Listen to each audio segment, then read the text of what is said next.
Greetings.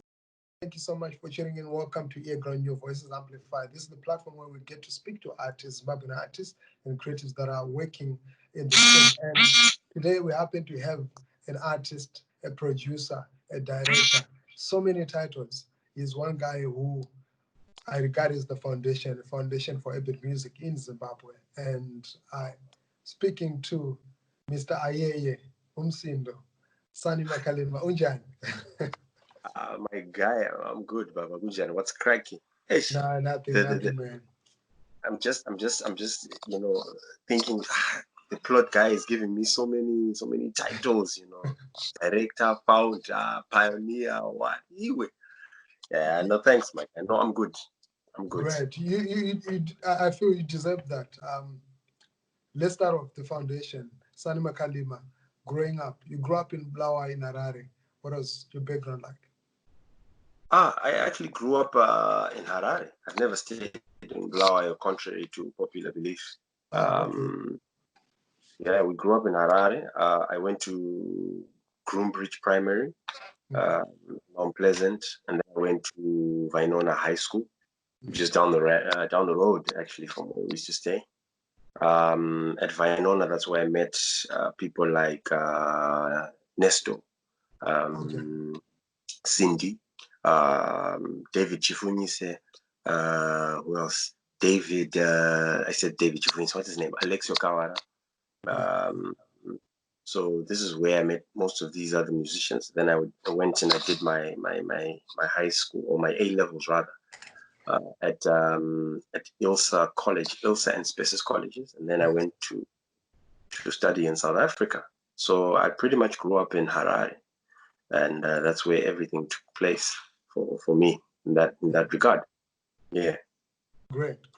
And you're coming from a musical family, because I know you and your brother are deeply involved in music, but not just music. You guys are into production. You're also into compositions and also performing. Yeah. But looking at the journey, the late 1990s and the beginning of the new millennium, you guys were part of the front line that created a new wave that we later began to know as the urban grooves. How was your initiation like getting into music? My parents did not initially support the fact that we were into music. So like my earlier projects, I actually recorded them in secret and stuff like that. The song, I was in a group called Finesse, and on the album, The Future, I think that's 1998, 99, we did a song called Can't You See? It was me and Thabo Makaya. So my father didn't know that I actually recorded on this particular, project. So when he heard the album, that's when he's like, "Yeah, what's this? And like, I'm Dara. This is my guitar, but I'm going to do it whether you like it or not. So you gotta decide whether we're going to fight forever or whether you're gonna have to come to some form of compromise." But nonetheless, coming into that period was a whole lot harder. I'm not saying it's not hard now. Please don't misquote me. I'm saying it was very difficult to actually get any form of airplay because initially the airways were dominated by international music, So and there weren't as many, or Sungura, So and there weren't as many recording studios. You couldn't just walk into town and find a studio to record. I mean, now it's a different ballgame. So the war, rather, I'll put it in quotes. The war in the beginning was to get heard, and it was a conscious movement. And this is what urban grooves is. So that I can correct and say to a lot of people, urban grooves is not a genre. And I will say this, urban grooves is not a genre, so that people understand. Urban grooves, it's a movement. It was a movement, a collective movement of young musicians of different musical backgrounds and genres who came together to push an agenda to get urban music or new music done by the youngsters out and heard. Which is why urban group that David Chifuni says who was, let's put it and say rap, hip hop, whatever you want to call it. I'm not going to get into debates. We had Decibels, we had Sniper Storm with Gede Gede Gede. Today you're calling Sniper a dancehall artist, but Kujara you called Sniper an urban groove artist. Where's the change? You see what I'm saying? So it's those kind of things, it's those kind of musicians. We had Sani here, Cindy's, the Trevors, the Roy and Royces, the Plaxitas. There's a whole host of different kinds of vibes. Shame and Nathan. Yes. So because all this music didn't have a title, it only became called Urban Grooves after Delani made a compilation called Urban Grooves Volume 1. I'm not saying all these songs were on compilation, yes, but that is where the term got used for the new music. So it has been sold as it's a genre. Urban Grooves is not a genre. Like I'll keep saying, if you pick up Urban Grooves Volume 1, you will hear all sorts, from dancehall to soul, to R&B, to rap, to hip hop, to you name it, it's there, to traditional, it's all there. Willem Tite was on The Future with Ndinoda Wangu Wekumari. Yes. Do you say that he's an urban groover? Food for thought. Yeah. Food for thought. So Urban Grooves was a movement of people with a different vibe that came together to push that particular music. So The Future was the first wave of urban music or urban groove. Then we had the Plaxitas, Roy and Roy, Sani, Seiko, Leonard Mapfumo, yes, the XQ era, the Shame and Nathan, you know, the major players. These were all part of the I would like to call it a second wave. And then we had the third wave, which came with the Chamembe era. That was another wave, you know, that came and did, I think, 2 or 3 compilations. And the Chamembe era had other things as well in that era, with the Chikutiros and other compilations around that time period. So it is not a genre, but it is a movement, you know. And it has been a journey. It has been a journey from there till now, you know. Yeah. And talking about that journey, how's been the journey so far? Looking back, do you have a sense of accomplishment music-wise? Oh yeah.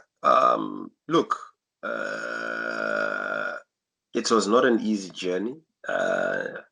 Nothing that is ever good, dope, great comes easy. You gotta work for it. You know what I mean? And I'm glad that I was part of that multitude of great talent, you know. And it's not just the talent that made it move. It was the will. It was the people around. Everybody wanted the same thing, and it is very difficult to get like-minded individuals with the same energy and passion to push one common purpose. So I'm fortunate enough that I was part of it, and it has been good. You know, it has been bad. It's got its ups and downs. We were learning. We'd never done this. I mean, I was, you know, some of us were like 18, 20, you know, and this is, we didn't know what to expect. We didn't know whether it would work. There was no template for us to say that we tried this, it didn't work. What we were doing there was the template. We were creating the template to say this worked, this doesn't work. You know what I mean? And we had to learn from ourselves the mistakes that we made, the good things that we got correct. All that stuff is what other people or other artists can then rather, you know, pick a leaf off. So it is very funny when some saying, "I mean, no. People were in their diapers when us guys were learning how to make mistakes. Do you understand what I'm saying? Yes. So we did not. It has been a journey for us, and it's up to today. We're still learning, but at that time there was no template. We didn't know how to record in studios. We became our own engineers. We became our own producers. We became our, you know what I mean. Everything was new. We came with new type of videos. Long ago, guys used to, you know, the videos, they didn't have as much. I'll put this in quotes, and I'm not trying to downplay anybody. They didn't have much character or whatever it is. You know, people used to do videos on top of mountains. I'm pretty sure you remember that. They used to stand in the parks and stuff like that, and dance in front of trees. And then here come these new urban, whatever, youngsters, this movement. And it changed the face of how television, of what television, you know what we could do with television, because, you know, it changed what we could do with sound, which changed a lot of things. So it was a great learning curve. It still is a great learning curve, and there's a template. And yeah, we're here today. Great. You guys were breaking a monopoly. There was a monopoly in terms of production of music. There was a monopoly in terms of airplay. And you managed to break that monopoly. But how easy was it? What sort of resistance did you guys experience in terms of breaking that monopoly? Plot, everything was owned by Grammar. Okay, you could not put your music inside Spin Along if you did not have a deal with Grammar. Okay, we tried to get a deal with Grammar, but they wouldn't hear. You know, they wouldn't give us a time of day. So in the end, we had to make our own product. So we had to raise money to make product. When I say product, as in, you know, the cassettes, they became cassettes because initially Grammar had said, we're not going to make CDs, we're doing you a favor, cassette. And we pleaded, no, we want to make CDs, but they wouldn't allow us to mass produce CDs. So they said, no, we'll make the tapes. So Grammar made the tapes, and then we would then pick up the tapes from Grammar, you know, and we would distribute them manually. When I say manually, we would walk to the flea markets and sell these tapes to the flea markets in Harare, the flea market in Blawe, the flea markets in, you know, Delani would send guys. You'd say, right, Rocky, you're going to Byte Bridge. Drop off by in what you call this place, Mashingo. Drop off some tapes. Go to Byte Bridge. Drop off some tapes. Collect whatever money you're collecting over there. Come back. So Rocky would go with a backpack. Leonard would go with a backpack towards Kariba. You know, Enemy, the late Enemy, would probably go that direction towards Vic Falls, Wangi. Some guys go to Blues. So we had to work together. Bantu Hunters, hey man, there's a lot of guys, Discord, my free XQ, you know, we all did this, and we had to push those products manually.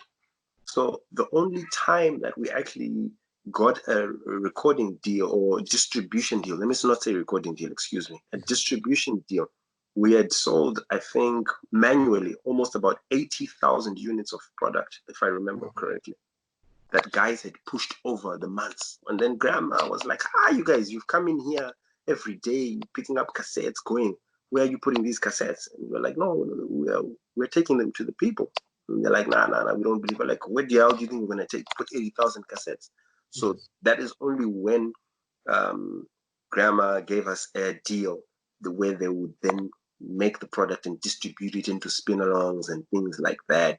And yeah, but without bad mouthing anybody, you know, the deal was a very raw deal, which in the end, most of us artists decided to stuff it. But it coincided again at that time when we were having issues with Grammar. Then Mramba came and took away all the flea markets. You see, how much of an impact was the Mramba on the music? Because I think it's a very interesting part of the music narrative. How did it affect music distribution? Mramba literally killed it because it took away our distribution channels, our major distribution channels, which were the flea markets. So when all the flea markets went, there wasn't a distribution network for that particular you know, product. This then was the birth after Mramba of excessive, we'll put the words excessive in with a bit of emphasis, excessive piracy in Zimbabwe. This is where it grew. This is where it was born after Mramba did what it did, you see. So there were, you know, there was, yeah, it was just a ripple effect, one thing after the other, stuff like that. Yeah. Wow, quite interesting. The 100%, 75% local content. A lot of people have said that earGROUND was a result of that policy. And it's a No, policy that... no, let me correct you. That policy was a result of urban roots, so that you understand what is happening. And I would like to correct people. The music and the youth initiative via using the music was growing. The young musicians were undoubtedly the most trending, if I would put that in quote, the most happening thing at that time. And when we had the opportunity to meet with people in power, the Minister of Information and things like that, when we had the opportunity to actually finally conference with them, we were asked of challenges. What are your challenges, you guys? Because you've come this far. What challenges are you currently experiencing? And the biggest, it was a simple example, one where we simply said, look, we've had to fight for space. We had to go and fight to record in studios where people didn't want us to record because they thought we were wasting money. We had to fight to distribute our own stuff over there. You know what I mean? Now we must fight for airplay again on our own radio station as Zimbabweans. Why? Why? It is our right as Zimbabweans to get first preference on anything that has got to do with Zimbabwe. You understand what I'm saying, Plot? It is our right, whether it is airspace, whether it's land, whether it's whatever. Us Zimbabweans should benefit first because it is my right, it's my birthright. So that was that is what we presented and said, I cannot be fighting for airspace on my own radio station, for example, with Michael Jackson and with versus R. Kelly, yet I don't even get the same preference in America. When you go to the States, You see what I'm saying? So allow us youngsters, Zimbabweans, somewhere, somehow, to have our own preference on as children of this particular, this particular country. And because of the fact that at that time there was a whole of youth indigenization, if you remember those words, there was youth indigenization, youth empowerment. You see what I'm saying? Action and stuff. All those things. Now, such arguments from young musicians or young people who are very, should I put it in quotes? I will put it, like I said, in quotes, influential or whatever it is. They're the most happening things right now. Next thing we are then seeing, there's a policy that is coming up. Policy is implemented, local music, 100%. We're like, whoa, or whatever it was, whether it was law, whether it was policy. So it was one of those things where we're like, oh, okay. It was good and it was bad at the same time. Yes, and the good and the bad. What would you say was the good part of it? The good part is that Rome was not built in one day. First and foremost, cornerstone by cornerstone. The fact that we had been given this platform to build was good. Like I said earlier on, we didn't have a template plot. All of us, producers, engineers, artists, everyone around, no one had a template. We were all diving in there, learning whatever it is that we're learning in there. So that being said, it's good we've got the platform. A lot of people come and say, but quality yacho yange yakasiyana.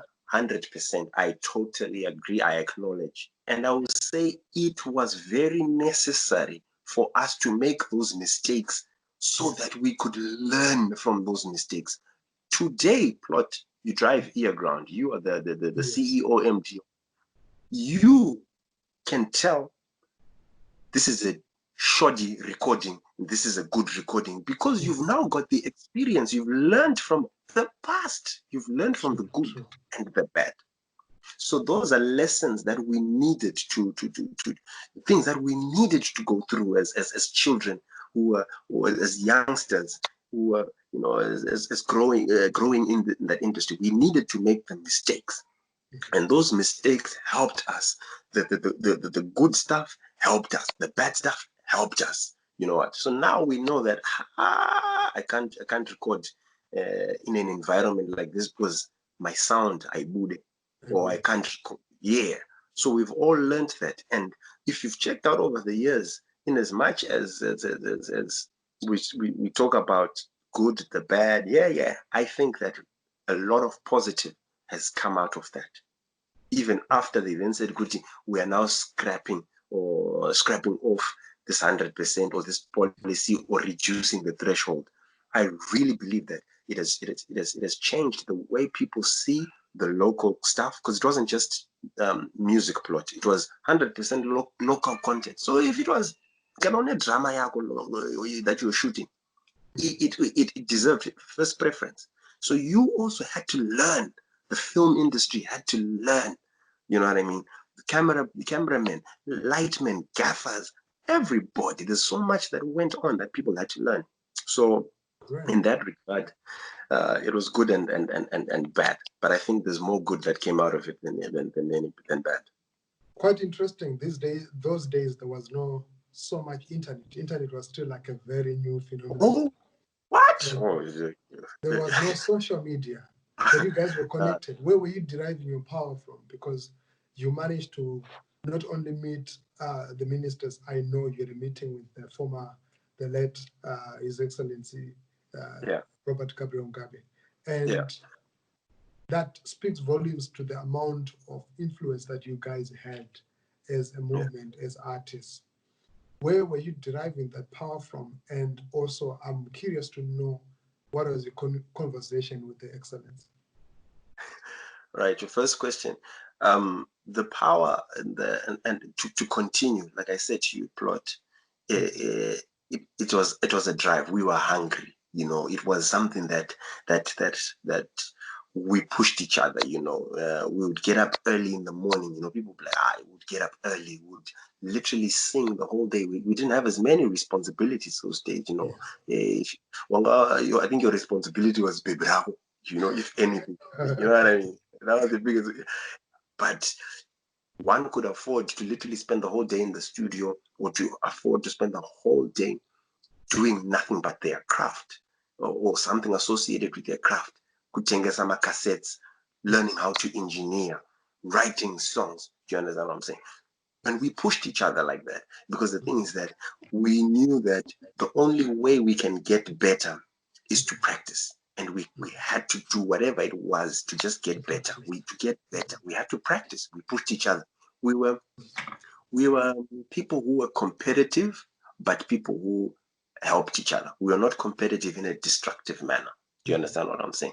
Plenty of songs you hear Rocky doing backing vocals for people. I did backing vocals for so many things. I remember I was initially supposed to do that chorus. Pandaka kuona anaya karova. Yeah, we wrote that. I was there when we wrote that with all the guys. But then at the end of the day, we're like, I know this sounds like more like a Shame and Nathan sound. Let's get Shame and Nathan to come in. They came in and they tweaked what they did. So there was so much like uplifting of each other that we did. The cassettes that we initially sold, those were not Sanii cassettes. We were selling Roy and Royce cassettes. We were selling Plaxidas cassettes, you see? And we worked hard to push that agenda, you see, because we knew that this is more than just us as individuals. This is bigger than what's there. So yeah, that's where I think we derived the power. Your second question is what conversation did I? Yes.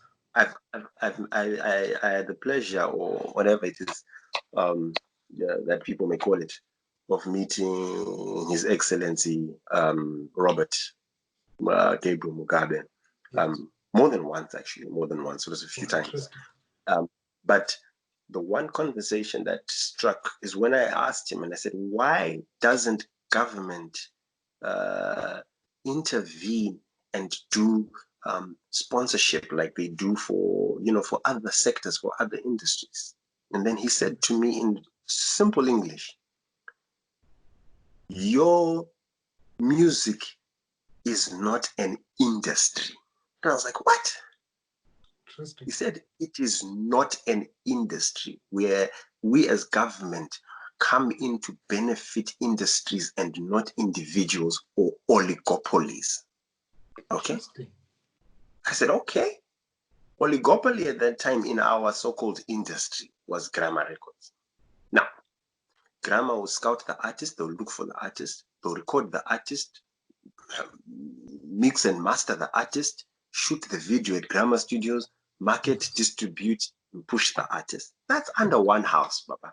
There's a industry. Do you see what I'm saying? That's not an industry. We need to have a division of labor and skills to create an industry.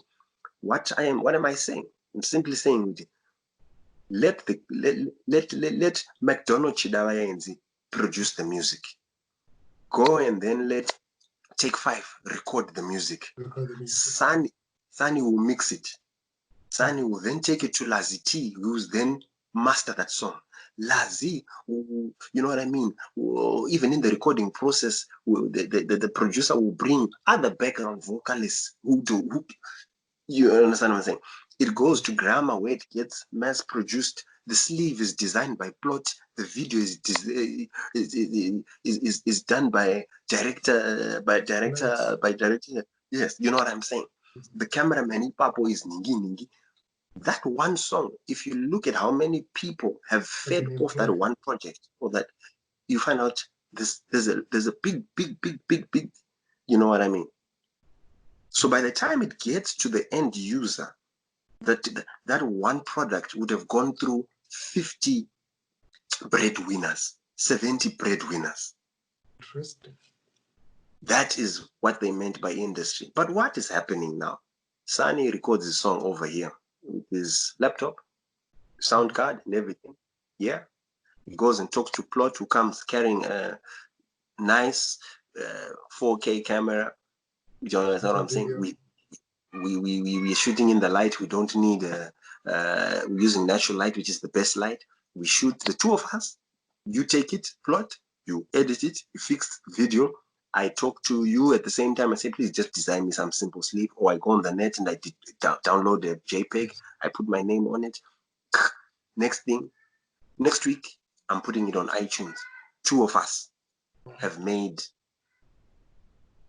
what kind of record? So we needed to shift the way we did things in Zim, in the music, and we still do, for it to be an industry. And I remember 10 odd years ago, I mentioned it to guys, and I said, guys, we need to have some form of division. That's where we had things like the Urban Grooves Association that was supposed to be birthed. That's when we had things like Ngoma. Ngoma was also birthed, which is the new generation of musicians or association or something like that. That's where, if I remember correctly. So all these things, that's where we're trying to specialize, or to create that necessary industry. So and it's unfortunate that, you know, the togetherness that initially existed didn't carry over into a post-urban grooves era. So those you know, it needed a togetherness in a different direction. It would have been nice to have a togetherness that created the industry, because we created the foundation, but now we needed the structure. The structure needed to be created from then on. Yes. And that's where I think we still are today in our music industry. Wow. And do we have a music industry now? Would you regard, looking back and now, do we now have a music industry in Zimbabwe? We don't have a music industry, Plot, in Zimbabwe. That is my own personal take. People can come and say what they say. We don't have a music industry. We've got a music sector. And we've got a you know, bunch of musicians, I guess, and I don't know, but artists and whatever you want to call it. But we don't have an industry. There's nothing industrial about the music that we do in Zimbabwe. There is nothing industrial. So for it to be called the music industry, I think we are reaching. We are reaching a bit. That's just my personal take. You know, you can take that with a grain of salt. But yeah. Okay, cool. But looking at your career, I'll go back to the other aspects of the music industry. But what would you say was the highlight of your musical career? Or you're here to reach that? Oh, you know what? Learning was, I think, the highlight. I constantly learn. Till today, I still learn, you know, from music. Even the guys that are still establishing themselves and coming out every day. We hear new voices, and yes, I'm still learning. But one of the biggest things for me personally, I don't like a lot of noise, whatever you want to call it.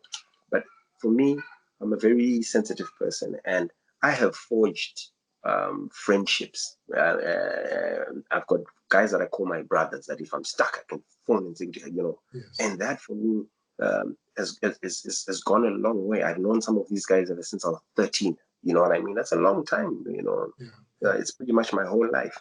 So music for me has given me that platform for me to call an artist in crime a brother or whatever it is. But I think for me that is the biggest highlight for me, that the fact that I've lived this long to live my dream. Some of us are not even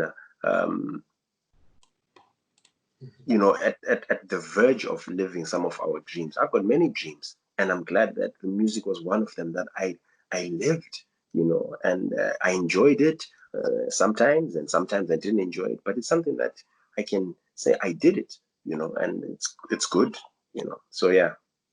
Great. Performing at galas, you guys performed at so many galas. Yeah. How was the Yes, we experience? The galas were very good. Why I'll say that, this is what I think we may still have a little bit of an issue with our Zimbabwean culture in that regard.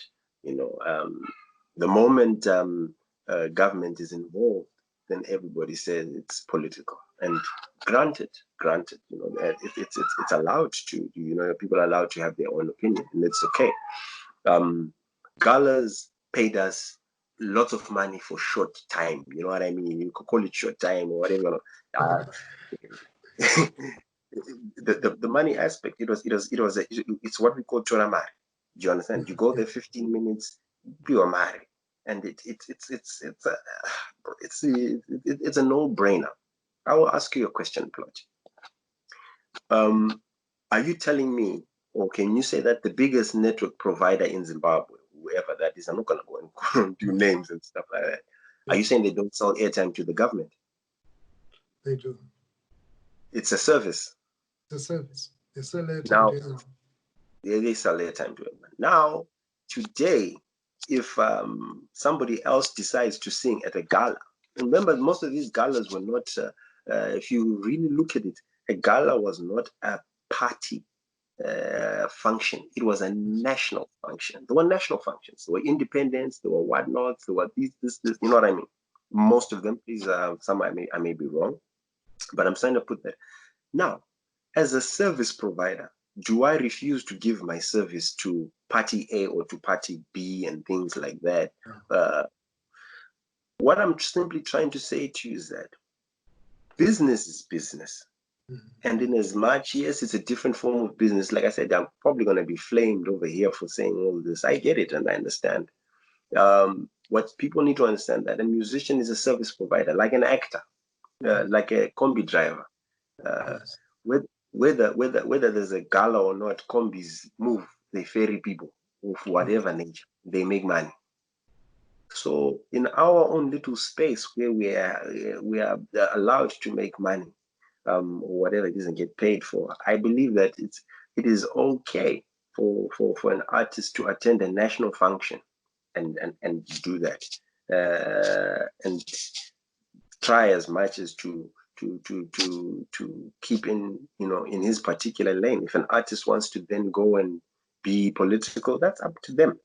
But I think we need to become progressive thinkers in that just because Plot is interviewing the vice president of a country today on earGROUND, does that make you political? Does that make you or does that make you an affiliate of that party? No.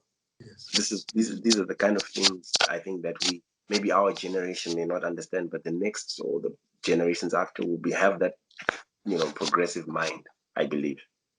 Okay. Wow, thank you so much. Ndofefetero, Usadaro, which one was the biggest for you?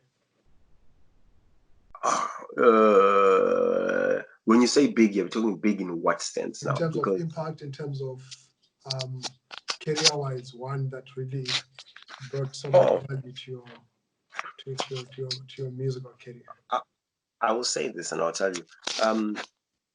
Usadaro had a bigger impact than probably any other song that I've ever done. But it was not my most profitable song. Funny enough, okay. It had a very great impact. Yeah, but my most profitable song in those songs is Zachose. Oh, Oh, wow. that song, Jogno Turamari. Do you understand what I'm saying? So for me, it's the money that matters, because there's no point for me to be doing all these things and then there's no money. So, but going back to your question, Dofefetero versus Usadaro. Dofefetero, for me, I like it personally. I like it more than Usadaro. For me, it is timeless. But I thank God and I appreciate the impact that Usadaro had at its time. It was a song that brought a new sound, vibe, everything at the correct time, right place, right time kind of situation. But those songs, they made money, but they did not make as much money as Zwachose and the Jiperudos of today. Zwachose is undoubtedly the most profitable song I've yeah. Wow. And talking about Zwachose, this is one song that propelled a couple of artists to stardom. The first time that I know he had already made a couple of other songs, but one that put him on the map, Shinzo, was possibly Zwachose. And also DJ Mbale now is a critical voice when it comes to music, entertainment, and broadcasting in Zimbabwe. And there was it Flexo? There was MK47. MK47. Yes, Zimba chairman. There are a couple of artists that were part of that project. Yeah. And how easy was it to put everybody together and make such a hit? Look, I produced that song, and I remember when I was writing the chorus for that song, I was initially supposed to sing that song, but then I had a flu, and then I've always been in good works and in good books with Trevor, so getting those artists, let me tell you, it wasn't a plan to sit down and say, let's create a song with so many people, a We Are the World kind of song. No, Plot, it didn't happen like that.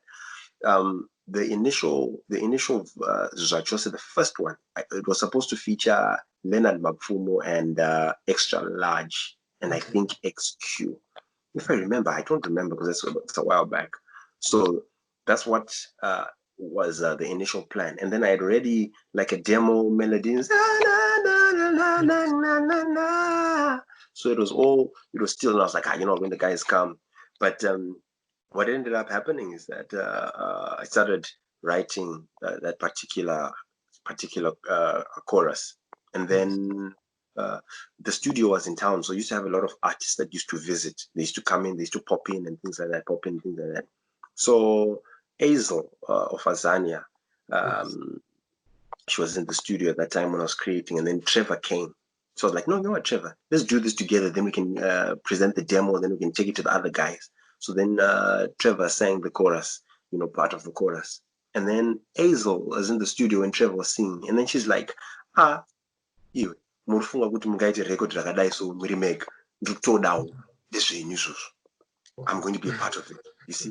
And then initially I was like, Chick, are you serious? He's like, I'm serious. And this was Makhalima, because he used to call me Mac. It's like, Mac, this was. I'm like, okay. Then she added her own bit to the chorus. It sounded good. So I'm like, okay. Whilst I'm doing that, because me and Mbale was engineering in the studio as well, and Mzimba was, so Umsindo was me, Mbale, and Mzimba, and my little brother. So we used to work as a team, and then we had Kinda Cute as well, who came in a little later. But so then Mbale is now like, mufuna kuti mungaite record muri mega nditodawo, then Mzimba then nditodawo, you know what I mean? So then I was like, okay, let's hear. But and I told them, if it doesn't sound dope, I'm going to remove the parts. Okay, because I'm not singing because I got a flu and everything. They're like, oh, okay. And then it just so happened, artists would come in, would walk in, they were like, what? Cool. all of a sudden, all of a sudden, there's like 11 artists on this song. And I'm like, what the hell? You know, I haven't even done my part. So I was the last person to record. Okay. I was actually the last, second last, because I was so shy because people had performed so well. So I chased everybody out of the studio. Like it recorded like over a week or something. And I chased everybody. It was me and Mzimba. Mzimba and Bali are actually the ones that recorded my vocals. And then I recorded my parts. Then I said, let me put my parts at the beginning because put it some face. So I need intro. While I was mixing the record, literally fixing the bass, fixing everything, Ngoni Kambarami walks in and he hears a song and he's like, he just took the headphones and then put on the mic and then he stood by the microphone. He's like, Sani, I'm not going anywhere. That's what happened. He refused to walk out. He's like, I'm not. Then I'm like, okay, what are you gonna sing? Then he's like, I'm going to sing what Renelo sang because Renelo was the last girl on the at that time. She's the one. Don't always bad. Sure, you're my number one. Yeah. So then Goni just said, I'm going to do what you did, but I'm just going to sing it. I'm like, okay, cool. Then we did it. And then that's how the artist came. So when we did the video, we didn't have a script. When the Slimmers was a few floors up. So I went to Slimmers and I'm like, Slimmers, we had fun recording the song. We just want to have fun shooting the video. Okay. This is what we're gonna do. If you've seen Touch It, Remake, the Busta Rhymes Touch It. Yes. Then I said, Slimmers, want to do something like that. Very simple. But so if you look in the video, you see guys touching each other, playing with brooms. It was really let's have fun kind of video. So what we ended up doing, then we started giving each other colors. That's when they were like, Sani, you wear white. Zimba, you wear yellow. Azania, you girls, you wear pink. The ladies, the rappers, you wear black. Bali, you wear purple. That kind of thing. So that everybody had a theme. Then we met on a Saturday afternoon. We just had a few drinks, like to my soft drinks, coach, and then we went to Mfakos to the club Sawira. Yes. Sawira in Mfakos. Then we put up the green screen. In there, and then we shot the video straight in there for over 3 hours, 2-3 hours, and that was that.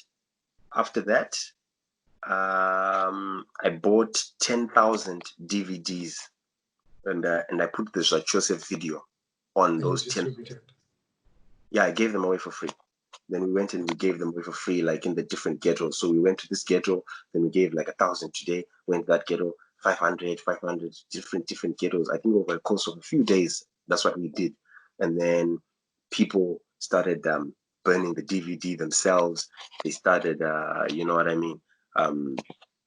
What you call this thingy magic? They started pirating the DVD themselves. So that's basically what happened with Zachose. And from then on, I got so many weddings within the month, and that's how I made the money back, because I think to burn the DVDs at that time must have cost something like what? I think $3,000, $3,000 or something, 2,000 US, 2,000, 3,000 US to do the 10,000 DVDs. And then, I made all that money back within a month. Times I don't know how much at that time. So yeah, this is why I keep saying that Zachose was the most profitable of my. Yeah. Wow, thank you so much. I think I would want also to have a second part of the conversation where we're going to talk, because there's a lot of finer details that are quite interesting there in terms of the marketing, the distribution, and everything else. But I want to cross over to what you're currently working on and what we could be expecting from you, and more about like your current musical works right now. But before we do that, I'll take like a small 2-minute break, and then we're back. So.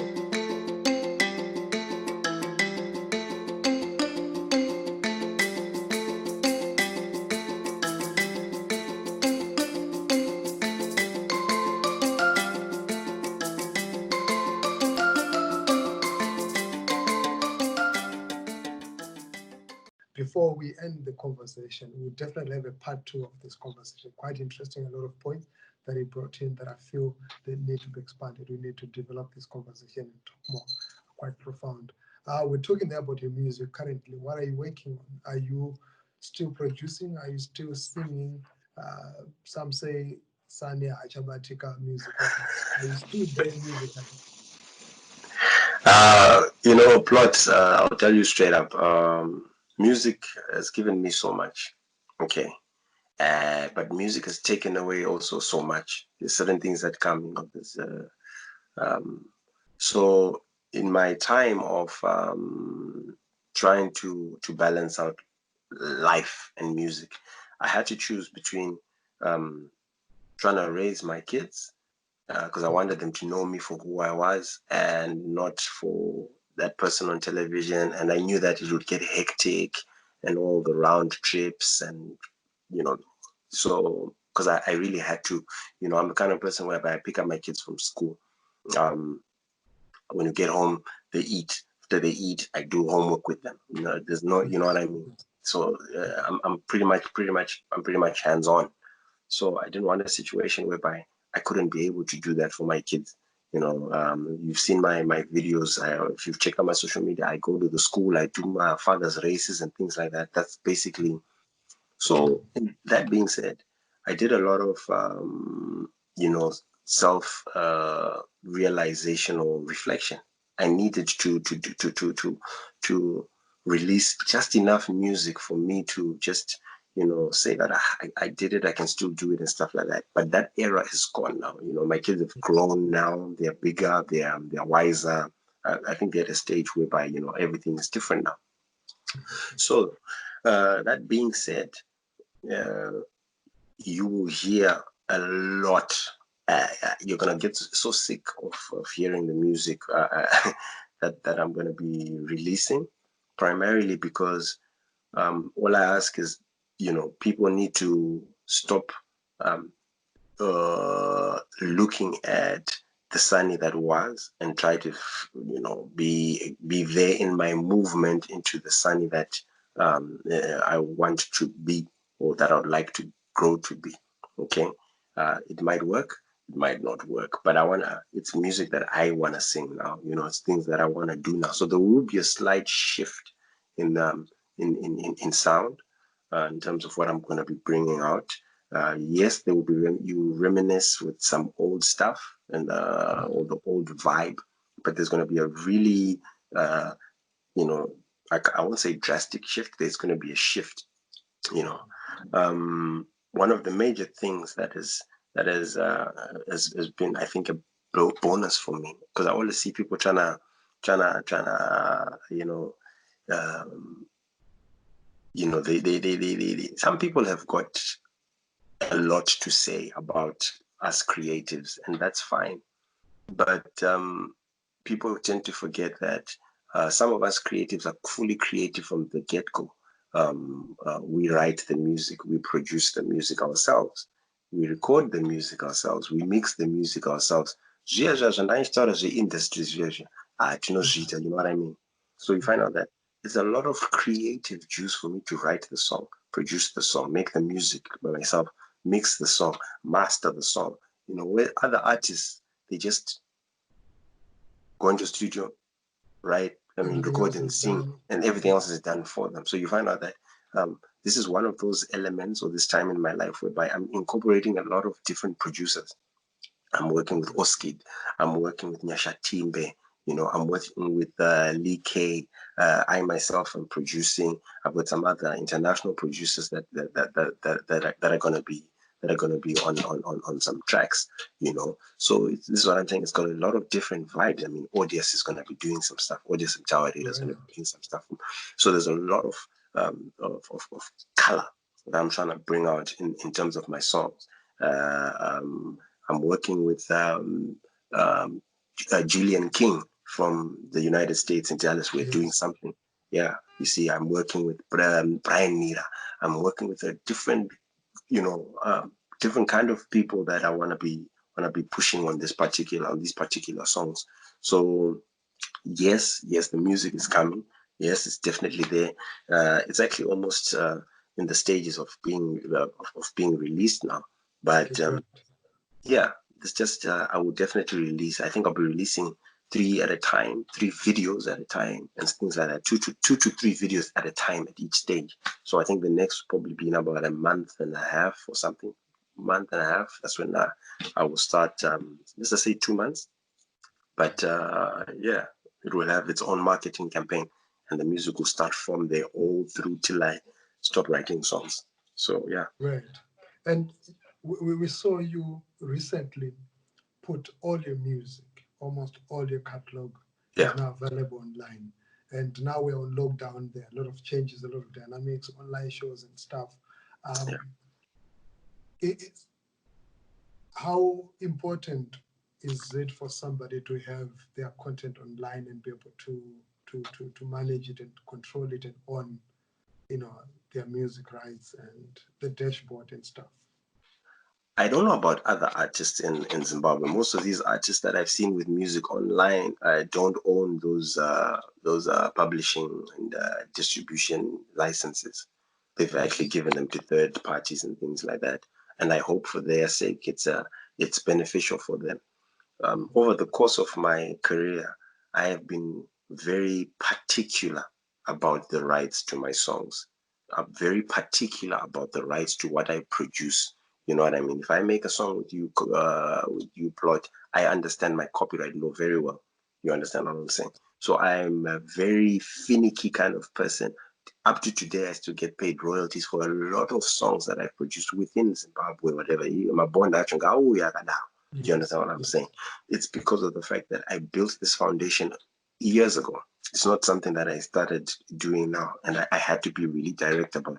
No, no, no, no, no. If I'm going to be part of this creation as a composer, I'm going to get my intellectual property paid as a composer. So it is important for for for for artists, I think, firstly, to be the owners of their works. Yeah. That is the first step. Um, uh, we don't want a situation whereby we drop dead today and then all of a sudden you start hearing this song is owned by this record label, these people, and they really, it's business as usual for some of these people, and then you end up leaving your legacy, your life's work in the hands of other people, and that's not something that I want for my kids. Every song that I've written belongs to me. Every single song belongs to me. And in my little will and testament and everything like that, all my songs are given to my children. It is what it is. That is my legacy. That is my work. That is what I spend my life doing. So I don't want somebody else to be, or somebody I don't trust to be a part of that particular circle, or So it is very important that artists put their stuff online. It is very important that they do so. Um, I think it is quite pricey, depending on who you go with it. People think that it is quite expensive to actually put an album online, and that's why you find a lot of people probably don't do it. And then the amount of money that you make for you to actually, it can take a while. Also, depending on who you are, it can take a while because the streams don't pay as much as people think they do. You know what I mean? Because this is where the world is going. The world is going into streaming. But the guys who are doing the streaming are eating 20, 30, 50 times more than you. You know what I mean? Because you get paid for streams, my sense, half my sense, if not anything, a 20th of a cent. Those are kind of things. I'm sure you know what I'm talking about, Plot. Totally So, you know what? Some of these things, for you to write $1,000, Nema streams, yeah.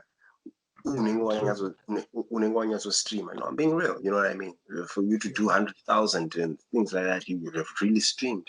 So you have a lot of people, and this is I just this is my own personal. Sorry, I'm going to digress just a bit. This is my own personal request to our Zimbabwean fraternity. If you are not supporting your artist or whoever financially, or in some way that can bring financial gain, then honestly speaking, my personal view is you're not supporting them. It's not support. It's not support. That's me. You know, take it with a grain of salt, whatever it is, because there's it does not pay for studio time. It does not help me collaborate with Mafigizolo when they want kuti ndivatengere 21-year-old Jameson, 18-year-old Jameson to the studio, and I need to buy 10 bottles. Do you understand what I'm saying? Diddy, Coco, and stuff like that. The air tickets, the studio time, the engineers, everything. It doesn't, you see. And then people end up thinking, you know, this, that. The support comes from the people, and the people also need to support things that are worth supporting. I totally agree. You know, let's have a relationship, people. Let's have a relationship, people. Support comes in the form, in the form of money.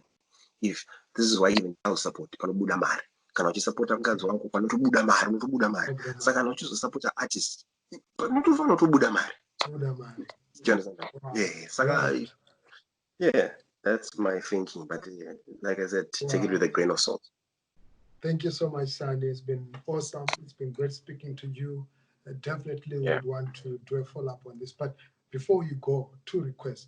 1, 3 artists on your current playlist right now. Alec Macheso, number 1. Brian K, number 2. And Fusion 5. Well, Alec Macheso, I like the old stuff. Brian K and Fusion 5. Those are the ones that this is a new crop that I'm liking, but I am a big fan, to be honest. I don't have it yet in my phone. I just watched the video over there. The Pop 10 is like, for me, yeah, yes, him, Anita Jackson. There's something sizzling there. There's something sizzling there. Those in positions of power with money, please don't try and exploit them. Those, you need to do something with those youths, because there's something that's really sizzling there. That's nice, and that I think can go, that can go across normal borders and beyond, the normal. Yeah. So that's quite great to hear from you. I also share the same sentiment. Pop 10, Anita Jackson, Natty O, and this whole crop is really doing something. Gerima Panzure and you can really see the effort is coming from deep down. And, have you seen, but Plot Mhako, did you go and see Brian K's new song? That song, Iwe? I haven't seen the new. Okay, I'll check it out. Plot. I've not seen the new song. I know Nico is sharing it. Challenge you and put on your headphones. I challenge you, listen to Brian K's new video. It's on YouTube. The song is called Iwe. That is right away from after this interview. Let me put it on cue. That for me is what you call a well-written and well put together song, well performed. He sang it well. It's got everything that I think is what I would like to call a masterpiece. That's for me. And it was produced by Lee K. So yeah, it is a gem. Watch that video. That boy needs people's support. It's a dope song. It is well written. Right. Yeah. And before you go, are we able to get? I know it's too. That is a snippet, just a snippet. Some might say I was talking not to the real Sanii MAKHALIMA. Wow. Just say. I spoke to my friend. They dressed up as Sanii MAKHALIMA, but when they hear the voice. Let me think of something. Pandi chayenda mudikani chandirangarira tuwe kumusha kwangu twasvika ndasarenda ndayenda usazofona mudikani ndisisade nezvako ndayenda I surrender. So I hope they know this is the real Mister. You just picked, for some reason, Mister. you picked my favorite song. That's my #1 song from you. Do you know that song was co-written by Mzimba actually? Because I got to Teze. Oh, really? Yeah, Mzimba is almost always there when I write Kanandada, Kananda. Mzimba co-wrote that with me. I Surrender, Mzimba co-wrote that with me. Inindinopora se indaita mudi. Did that as well. So yeah, there's some good songwriters out there. Zimba's super talented. I'm still struggling to really understand where he fits. Where he fits, because for me, I've heard him on so many tracks recently. I think Yeah. it's something with Comic Pasta. He's really like he's a natural artist. His flows, he's creative. You know, I hope to see more stuff from Zimba. Definitely. I know. Don't worry. He's cooking. He's cooking. Wow, thank you so much, Sanii. It's been awesome. Oh. It's been an honor to speak to you, and I really, Plot. really appreciate so profound and informative a conversation. And definitely we'll do a follow-up. And to everybody who's been watching, thank you so much for watching. I will definitely pass some of your comments. We're not able to read all of them because I also didn't exhaust most of my questions. But until next time, stay tuned to earGROUND, Your Voices Amplified. I was speaking there to Sanii MAKHALIMA. Yeah. Thanks, Plot. Right. Thank you so much. Sure.